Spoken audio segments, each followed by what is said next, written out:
Hook. You ever have something so pure, so peaceful, taken away from you for no reason other than someone else's pride? That lake was my peace. My father taught me how to fish there. It was where I'd go after long days just to breathe, to think, to heal. But when the HOA decided my little fishing trips were lowering the neighborhood's aesthetic, they made a decision that would destroy more than they ever imagined. They poisoned the lake. And what they didn't realize at Broken Bar was that the very water running into their home, their showers, their sinks, their fancy lawn sprinklers, came straight from that same lake.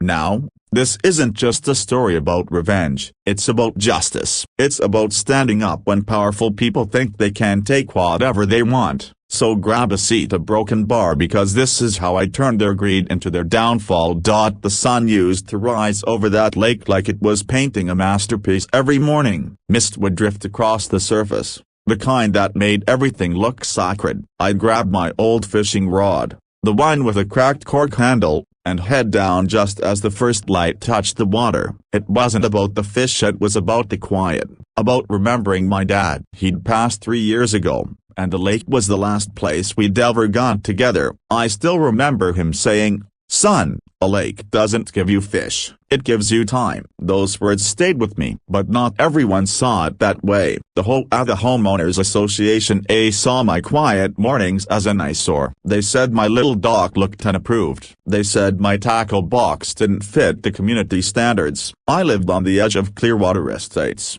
one of those neighborhoods with identical houses, pristine lawns, and too many rules. I wasn't rich, just a man trying to hold on to something simple. When they told me to stop fishing, I laughed. "You're kidding," I said. "It's a lake. Lakes are meant for fishing." They didn't laugh back. The head of the home, a man named Harold Pierce, 50-something, always in khakis and an expensive watch, took it personally. "This lake is part of the community," he'd said, standing there with his clipboard like a king protecting his castle. "We maintain it. You need permission to use it." I pointed to the small, faded sign by the water line, "Public access, maintained by Clearwater County." He didn't like that. "Then maybe the county needs to reconsider," he said, and walked away. For a few weeks, things stayed quiet. I kept fishing. I kept minding my own business. But then strange things started happening. First, the ducks disappeared. The water began to smell faintly metallic. I thought maybe it was runoff, fertilizer, maybe,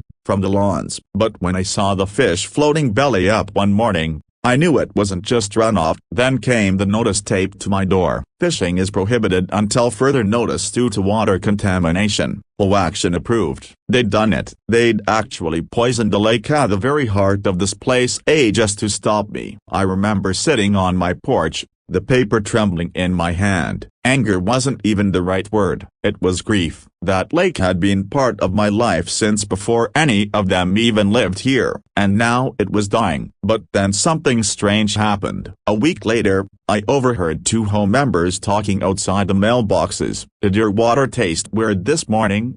One said, "Yeah." The other replied, "Like iron or a broken bar, chlorine or something." "My kids got sick last night." That's when it hit me. The hose water supply came from that same lake. They'd cut corners years ago, using lake-fed wells to save money on municipal water. They poisoned their own source, all because of me. It should have felt satisfying, poetic, even. But all I felt was sorrow. Kids were getting sick. Families who didn't even know what their HOA had done were suffering. So I made a decision. I wasn't just going to sit back and watch them destroy everything. If they thought poisoning my peace would silence me, Broken Bar, they were about to learn what real consequences look like. And that's when the fight began.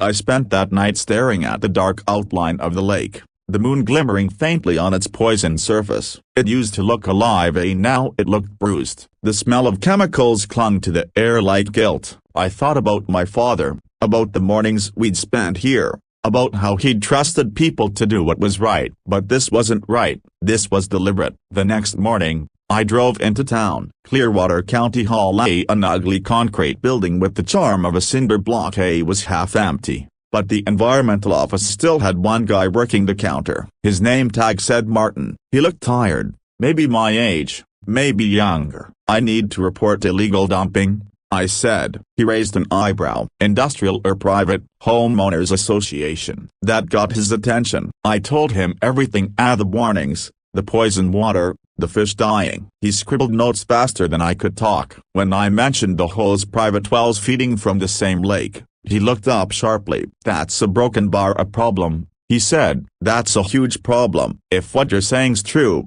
that could contaminate the whole subdivision's water system. I nodded. Then we need to prove it. It took a week, 7 long, quiet days. I stopped fishing. I stopped even walking by the water. But every night, I could hear the frogs stop croaking. The crickets go silent, the kind of stillness that means something's dying. When Martin came back, he had 2 bottles in his hand.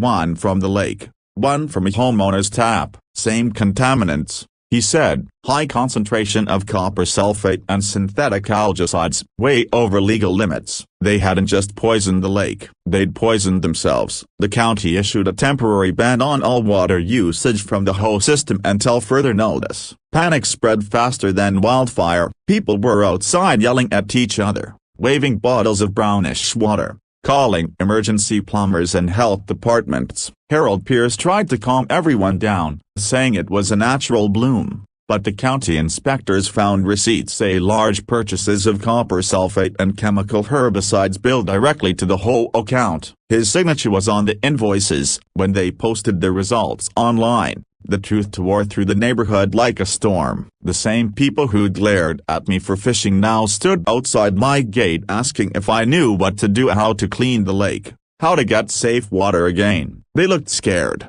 desperate, and for the first time, I realized they weren't my enemies. They were victims of one man's arrogance. I could have said number. I could have let them suffer. But that's not what my father taught me. He used to say, when someone poisons your peace, you don't return the poison, you bring back the balance. So I called Martin. We organized a clean-up team made volunteers, homeowners, county workers. For weeks, we drained sections of the lake, filtered what we could, replanted reeds and aquatic grass to restore the ecosystem. The whole board was dismantled, Harold was fined and removed, and for the first time, Clearwater Estates didn't look so polished, but it looked honest.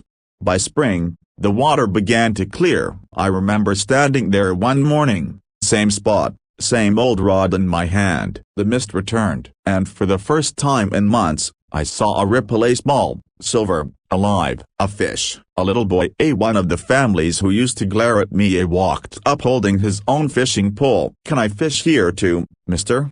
He asked. I smiled. Yeah, kid, you can. Just remember to respect the water. He grinned, dropped his line, and we sat there together, quiet, content. And I realized something. The lake had given me more than peace. It had given me purpose. When people act out of greed, they think they can control nature, but nature always remembers. You can poison a lake, but you can't poison the truth, because in the end, the water doesn't just reflect the sky, it reflects us.